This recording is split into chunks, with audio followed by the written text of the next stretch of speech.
start working with the new corporation, WWRD, and they were brand new. And so we went for about a year with a lot of confusion because nobody knew who I was supposed to talk to. You know, the kind of thing that you would expect in a new corp. And so we fiddled around with that so long that the publisher who was going to publish the book went bankrupt.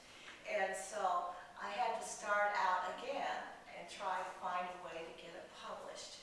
It was officially printed, the first copies came out last year around April. And it is a bestseller so far. And one of the things that you need to know, I have a message for everybody. And this is from the collectors of Waterford crystal around the world. They love the product. And they don't ever get a chance really to ever have a first-hand experience. Not many of the Waterford crystal collectors around the world have ever been here. You know, they've seen the things in the store.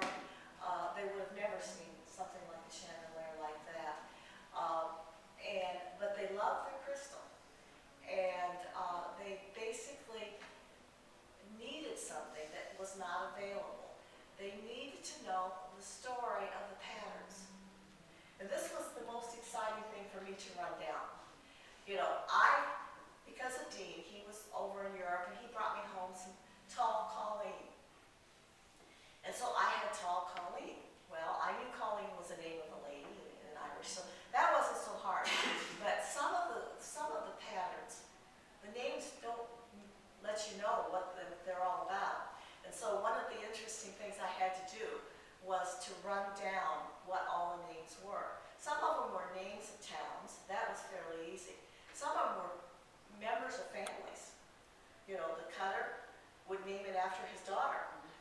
And we did our best to get the true story. Now, whether we got it all completely correct is probably hard to tell because some of those people are still not around.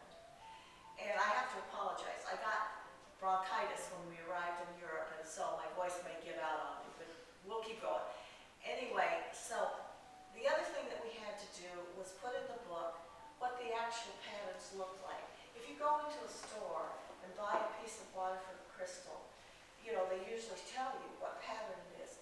But a lot of the collectors buy from other collectors and whatever, and they have a hard time identifying the cuts and what is this pattern. So I started running down the patterns, and I only got 107 of them into the book. And I cut it at the beginning of WWRD, so I have none of their new patterns in there. They're all older ones than that. And I brought with me, I have a picture one of the collectors sent me who had my book, and we can't find it anywhere, so I'm hoping somebody else will help me identify it here who might know what it is. But this is a working book, and it's for a collector to be able to use. And we gave them information on blanks because they didn't realize that there were certain blanks or shapes that were used on lots and lots of patterns. So that was one of the things they needed to know. And when we first started out, we thought maybe it would be better in color. But you know what we found out? And it is a black and white book. We found out if you want to look at a Waterford pattern, it is much clearer in black and white because the iridescence of the light in the crystal makes it hard to see the cuts if you don't know what you're looking at. So it is a black and white book, and that disappoints some people. But if they're collectors, it's just exactly what they want because they can look at it and say, oh, well, mine's cut like that, and go on from there. And so that's the story of the book.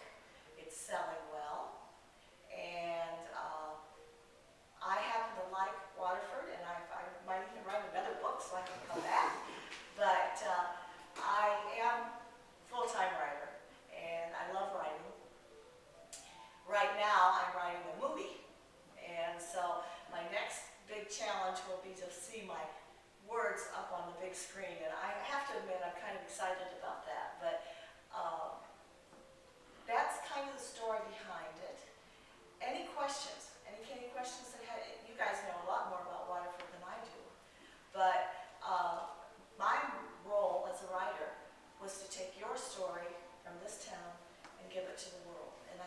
doing that. They're selling all over the world right now.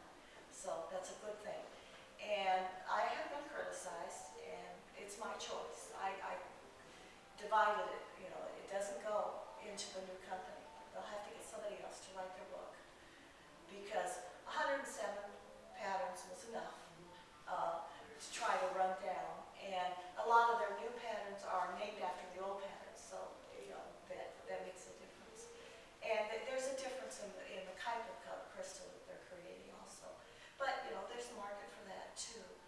But you should be very, very proud of all the artisans that you have in this town, because basically that's what they are. They're art. It's artisans. And when people interview me or say something, they say, well, what's your biggest excitement about the book? And I said, getting to know the artisans that makes this stuff, the talent it takes to do it.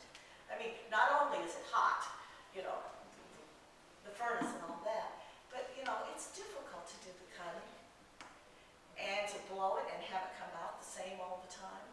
Anytime I get a hold of one that's been blown and it's not quite right, I keep it, because that's a collector's item. But it is an art form, and we need to recognize that, and the world is starting to recognize it. The collectors, you probably haven't had a lot of experience with them, but they're really something. They're the collectors that will have $2, $3, maybe $4,000 worth of pieces, and they don't even know what the pattern is. They just like them. And if you ever get on the computer, eBay is the place to go, because the old patterns show up on eBay. And I know, because I get asked lots of times, is this a real pattern? And most of the time I can tell them maybe, maybe not. But anyway, that's the message I have to you. The message I bring from the world to you is that you are appreciated, that the product that is made in this town, has been made in this town, no longer made in the same way as it was before, is loved around the world. And that's really a big deal. We said to people, where are you going? I said, well, I'm going to Waterford Crystal to launch a book. Waterford to launch a book on crystal. And they know what I was talking about. It's not an unknown. If I said I was Galway or some of those others, they might not know, but they know Waterford. And it's a shiny star at Christmas that you should be very proud of. And so from us three Americans, we bring that message to you as a Christmas present. Now, I'm going to ask, we've got some books here if you want to get one, and I want to get can you give Sandy some paper? I want her to write down what they want in the book so that I don't ruin the book when I sign it. Is that okay? Any questions? Come on, somebody ask me a question. How long have you been interested in Waterford Crystal? Oh, that's an interesting story. It's the first piece of calling my husband brought to me about, I'd say 18, 19 years ago. And then he kept bringing me more and more. And then pretty soon I was buying me more and more. So I would guess around 20 years. And I have quite an extension. It's quite a collection. It's all calling tall. And if you know what that pattern is. And I love it. And when I was here about 10 years ago, and I don't know who did it, I went to the visitor center and asked if they'd blow and cut a calling tall captain's decanter. And I have one, and it's signed, but I can't read the signature of who signed it, who did it for me. We were here about a week, and